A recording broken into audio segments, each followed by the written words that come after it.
और मुझे जिंदगी बड़ी होनी चाहिए, लंबी नहीं। तुम्हें कैसे पता है कि तुम 40 तक जिंदा रहोगे? यही कि क्या फर्क है 70 साल और 6 महीने में। मौत देख पला बाबू मुझे। उन चीजों के लिए वक्त निकालो जिनसे तुम्हें सचमुच खुशी मिलती है। जो दिन, जो घड़ी, जो खुशी, जो भी जिंदगी में मिले उसे बटोर लो। Seize the day, my friend. क्योंकि ना जाने कल ये दिन, ये घड़ी, ये खुशी फिर मिले ना मिले। पहले इस दिन को पूरी तरह जियो, फिर 40 के बारे में सोचना। जब तक जिंदा हूँ तब तक मरा नहीं, जब मर गया साला मैं ही नहीं। तो डर किस बात का?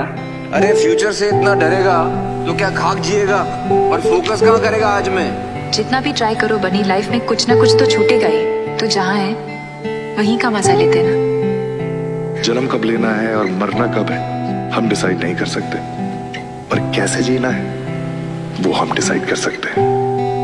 आप कहना क्या चाहते हैं? हम एक बार जीते हैं, एक बार मरते हैं। Take your chance baby.